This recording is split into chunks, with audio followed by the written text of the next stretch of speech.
नमस्कार मित्रांनो, रामकृष्ण हरी. आपल्या आयुष्यात आपण अनेक वेळा लोकांसमोर आपली किंमत वाढवण्यासाठी, मान सन्मान मिळवण्यासाठी प्रयत्न करत असतो.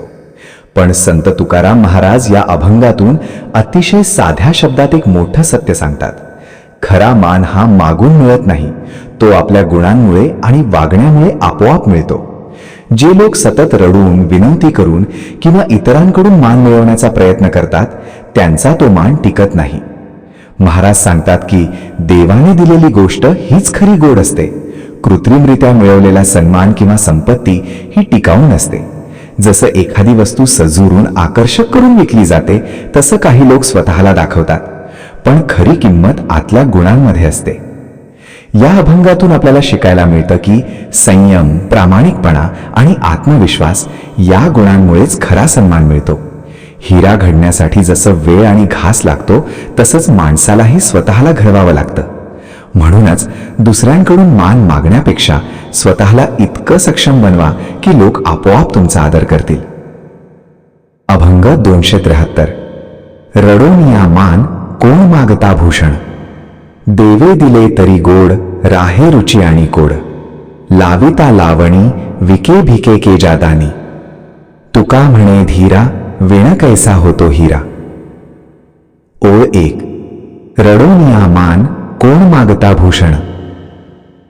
या ओळीत संत तुकाराम महाराज अतिशय थेट आणि प्रभावी संदेश देतात की रडून किंवा विनवण्या करून मिळवलेला मान हा खरा सन्मान नसतो. माणूस जर सतत इतरांकडून आदर, कौतुक किंवा प्रतिष्ठा मागत असेल तर तो सन्मान तात्पुरता आणि कृत्रिम असतो. खरा मान हा आपल्या वर्तनातून, गुणांमधून आणि कर्मातून मिळतो. तो मागावा लागत नाही, तो आपोआप मिळतो. आजच्या काळातही आपण पाहतो की काही लोक सतत लोकांकडून मान्यता मिळवण्याचा प्रयत्न करतात. सोशल मीडियावर, समाजात किंवा नातेसंबंधांमध्ये ते स्वतःची किंमत इतरांच्या प्रतिक्रिया आणि कौतुकावर अवलंबून ठेवतात. पण महाराज सांगतात की ही पद्धत चुकीची आहे, कारण बाहेरून मिळणारा मान कधीही स्थिर नसतो, तो परिस्थितीनुसार बदलतो. खरा सन्मान हा आत्मसन्मानातून येतो. जेव्हा माणूस स्वतःच्या मूल्यांवर ठाम राहतो, प्रामाणिकपणे वागतो आणि इतरांशी चांगलं वर्तन करतो, तेव्हा लोक आपोआप त्याचा आदर करतात. अशा वेळी त्याला कोणाकडेही जाऊन मान मागण्याची गरज भासत नाही. या ओळीतून आणखी एक महत्त्वाचा संदेश मिळतो. आपली किंमत आपण स्वतः ओळखली पाहिजे. जर आपण स्वतःला कमी समजून सतत इतरांकडून मान मागत राहिलो तर आपला आत्मविश्वास कमी होतो. पण जर आपण आपल्या गुणांवर विश्वास ठेवला तर आपल्याला कोणाकडूनही मान मागण्याची गरज उरत नाही.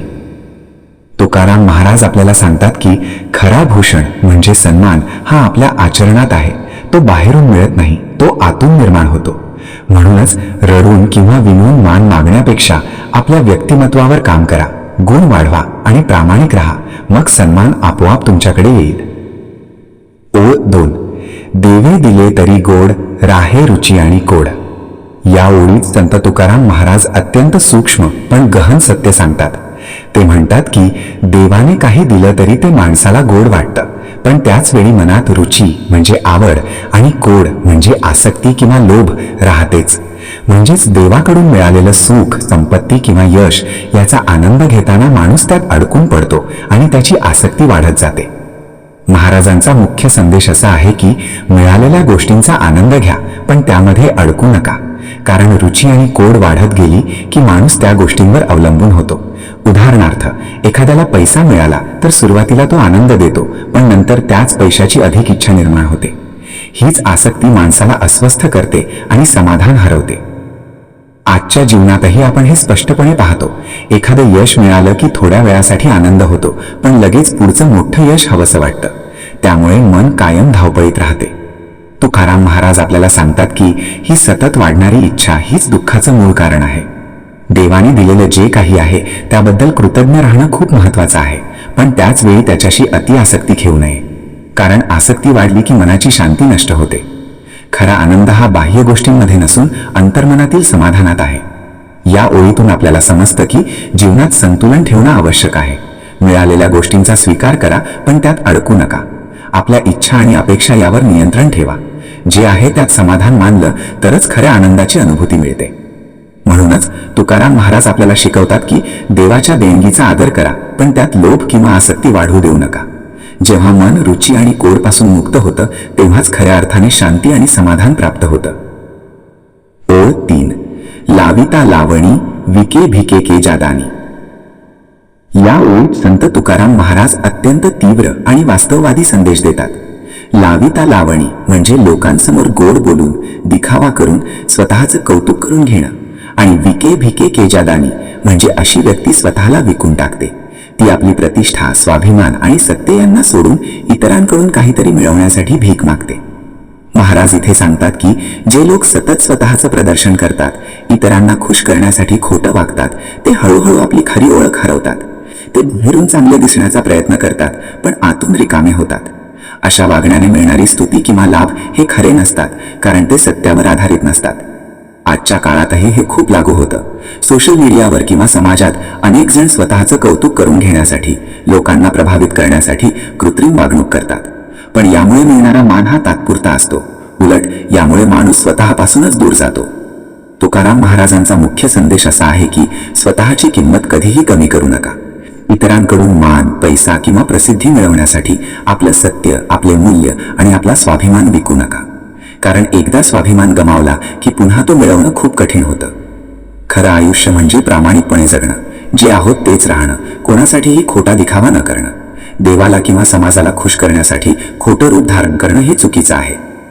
या ओळीतून आपल्याला एक महत्त्वाची शिकवण मिळते. स्वतःच्या मूल्यांवर ठाम राहा, खोट्या दिखाव्यापासून दूर राहा आणि स्वाभिमान जपा. कारण खरा सन्मान हा आपल्या सत्य आणि प्रामाणिकपणातूनच मिळतो. ओळ 4. तुका म्हणे धीरा विण कैसा होतो हिरा.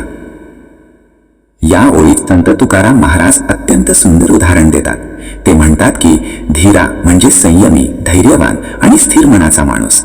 विण कैसा होतो हिरा म्हणजे जर घास सहन केला नाही तर हिरा कसा तयार होणार. हिरा तयार होण्यासाठी त्याला खूप दाब, घास आणि प्रक्रिया सहन करावी लागते. तसंच माणसालाही आयुष्यातील अडचणी, संकट आणि संघर्षांना सामोरं जावं लागतं, तेव्हाच तो खऱ्या अर्थाने घडतो.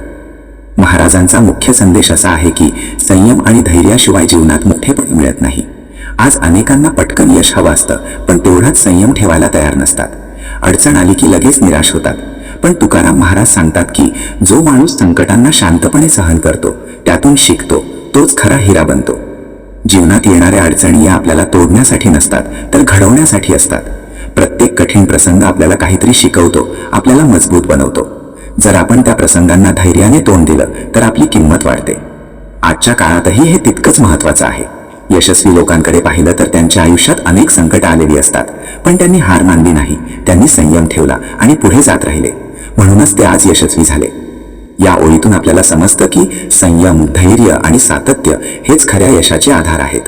जर आपण प्रत्येक संकटात टिकून राहिलो तर आपणही एक दिवस हिरा बनू शकतो.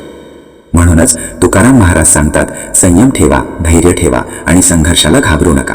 कारण घासल्याशिवाय हिरा तयार होत नाही आणि संकटांशिवाय माणूस महान होत नाही. शिकवण. या अभंगातून संत तुकाराम महाराज आपल्याला अत्यंत मौल्यवान जीवनधडा देतात. जीवनात खरा मान, यश आणि समाधान हे कधीही मागून किंवा दिखावा करून मिळत नाही. ते आपल्या प्रामाणिकपणातून, संयमातून आणि सत्य आचरणातूनच प्राप्त होतं. देवाने दिलेल्या गोष्टींचा आनंद घ्यावा, पण त्यात असक्त होऊ नये. कारण लोभ आणि अपेक्षा वाढल्या की मनाची शांती हरवते. तसेच इतरांना खुश करण्यासाठी स्वतःचा स्वाभिमान विकणं हे चुकीचं आहे. आपण जे आहोत तेच राहणं, खोटेपणा टाळणं आणि आपल्या मूल्यांवर ठाम राहणं हीच खरी साधना आहे. आयुष्यातील अडचणी आणि संघर्षांना घाबरू नका, कारण त्यातूनच आपली घडण होते. जसा हिरा घासल्यावर चमकतो, तसाच माणूस ही संकटातून अधिक मजबूत बनतो. म्हणूनच तुकाराम महाराज सांगतात, प्रामाणिक राहा, संयम ठेवा, लोभ टाळा आणि स्वाभिमान जपा. हाच खऱ्या आनंदाचा आणि यशाचा मार्ग आहे. मित्रांनो, जीवनात कितीही संकट आली तरी हार मानू नका. देवावर विश्वास ठेवा, स्वतःवर विश्वास ठेवा आणि योग्य मार्गावर चालत राहा. तुमचं आयुष्य नक्कीच सुंदर बनेल. असेच संत विचार ऐकण्यासाठी आपल्या ज्ञानाचे शिबिर या चॅनलला नक्की सबस्क्राईब करा. रामकृष्ण हरी.